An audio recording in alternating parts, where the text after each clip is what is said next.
Yo les Sphinx, comment ça va? J'espère que vous allez bien. Aujourd'hui, on se retrouve pour une nouvelle vidéo qui va parler d'un concept méga, giga important, peu importe votre business d'ailleurs, que ce soit du dropshipping, du consulting, de la vente, vous ayez votre propre marque, vous faites une boulangerie, j'en sais rien, tu vois. Ça va être super, giga important. Mais juste avant qu'on aille là-dedans, moi, si t'es nouveau ici, c'est Julien de Sphinx. Enfin, si t'es nouveau ici, moi c'est Julien de Sphinx, c'est mieux comme ça, d'accord. Sphinx, c'est mon agence de coaching et de consulting dans laquelle j'aide les gens et les entreprises à faire plus d'argent grâce à la publicité sur les réseaux sociaux. Donc si t'es intéressé pour gagner plus de thunes cette année, abonne-toi, rejoins la communauté Sphinx francophone sur Facebook aussi, c'est gratuit, le lien est dans la description là. Tu pourras revenir là, t'as tous les Sphinx qui sont là-bas, on partage nos résultats et tout. Bref, c'est trop stylé, mais en attendant, on va rentrer directement dans le vif du sujet, qui est le retargeting, ok? Le retargeting, toutes les façons. Si t'es là, c'est sûrement qu'il y avait un petit truc comme ça dans la vidéo, tu le savais déjà, je sais pas pourquoi j'ai fait genre il y avait du suspense, il n'y a pas de suspense du tout. En attendant, le retargeting, super important. Là, tu vois, je regardais mes stats un petit peu de pub et tout, tu vois, et je viens de me rendre compte que là, par exemple, j'ai sur l'ensemble de mes campagnes, là, pour l'instant, j'ai dépensé 3 508,74 € pour générer, donc 3 000 € pour générer 96 000, donc pratiquement 100 000, ok? 3 000 € pour faire pratiquement 100 000.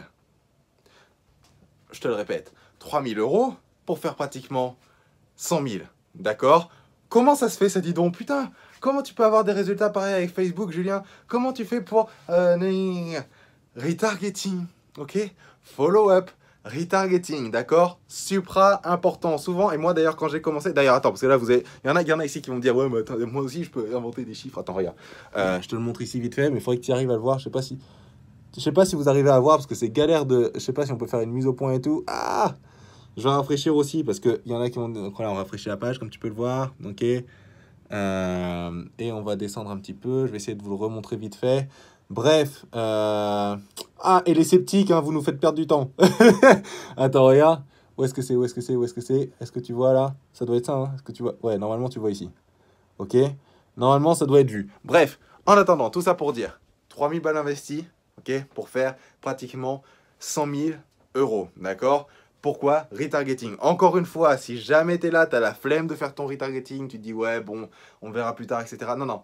A priori, même, limite, fais-le avant, tu vois, genre, presque, fais-le avant, tu vois, de lancer du trafic froid, etc. Parce que c'est là que tu fais tout ton argent, c'est là que tu fais tout ton argent, d'accord? Là, tu le fais pas, tu passes à côté de résultats potentiellement aussi bons que cela. Bon, pas aussi bons, parce que faudrait t'appeler Julien. Mais pratiquement aussi bons que cela, d'accord? Tout ça pourquoi? Parce que tu as la flemme de le faire ou tu prends pas le temps de le faire, etc., etc.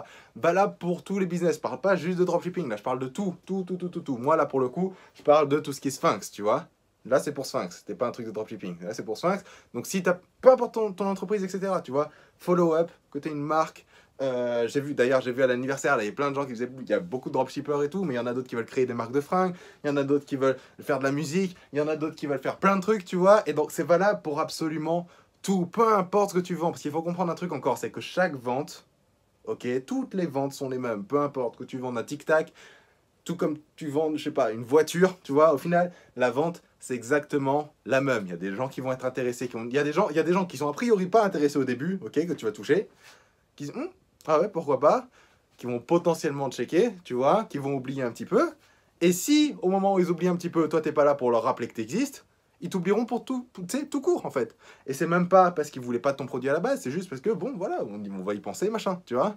Et si t'es pas là pendant qu'ils y pensent, machin, et ben t'as pas la vente. Et qui c'est qui l'a, la vente après? C'est Bibi, ok? C'est des gens comme moi qui, voilà, font le retargeting, font le follow-up. Donc aujourd'hui, courte vidéo, c'était juste pour vous dire, mettez en place votre follow-up, les gens, mettez en place votre follow-up, votre retargeting, c'est super important. Comment on met en place le retargeting, ok? C'est pas compliqué. Tu regardes simplement où est-ce que la personne s'est arrêtée dans le processus, ok? Où est-ce qu'elle s'est arrêtée dans le processus? Est-ce qu'elle s'est arrêtée, je sais pas, elle a joué au panier? Est-ce qu'elle a ajouté au panier ou est-ce qu'elle a pas ajouté au panier? Est-ce qu'elle s'est arrêtée à juste elle a vu ta pub et elle a pas cliqué? Est-ce qu'elle s'est arrêtée? Où est-ce qu'elle s'est arrêtée? D'accord? Et tu vas la reprendre là où elle s'est arrêtée, d'accord? Où est-ce qu'elle s'est arrêtée? Tu la reprends là où elle s'est arrêtée, d'accord? Et évidemment en lui parlant comme une personne qui s'est arrêtée là. Tu vas pas dire, hé, finalise ton achat à quelqu'un qui n'a pas cliqué sur le lien encore, tu vois. Donc, il faut vraiment adapter ton message en fonction, si tu veux, d'où la personne s'est arrêtée. Ça s'appelle du behavior marketing ou je sais pas quoi en anglais et tout là. Mais en gros, pour faire simple, ok, parce que nous on fait simple ici, juste tu parles à la personne en fonction d'où elle en est. D'accord? C'est ça que ça veut dire, ok? Tu fais ça et tu vas avoir les résultats, tu vas me remercier plus tard, ok? Bref, voilà pour la courte vidéo du jour, le petit tips pour tout ce qui est Facebook, etc. etc. Je sais pas, je crois que. Je sais plus si là mon téléphone a bugué et tout. Bref, en attendant, on se retrouve pour la prochaine vidéo, ok? J'ai essayé d'être là plus fréquemment et tout. C'est vrai que là en ce moment il a fallu que je mette tout ça en place. Tu vois, si j'avais pas pris ce break là de YouTube, j'aurais pas fait des résultats aussi fous là. Donc il faut vraiment que, voilà, maintenant que c'est mis en place, etc., que ça commence à tourner un petit peu mieux, je vais pouvoir me retourner sur YouTube et recommencer à poster plus régulièrement. Bref, en attendant tous les Sphinx, ciao à tous, on se retrouve très bientôt dans la prochaine vidéo où on se retrouve dans la communauté Sphinx, où on se retrouve dans Objectif 100K pour ceux qui sont dans Objectif 100K. Bref, on a plein de façons de se retrouver, ok, et on se retrouve du coup très bientôt. Ciao tout le monde!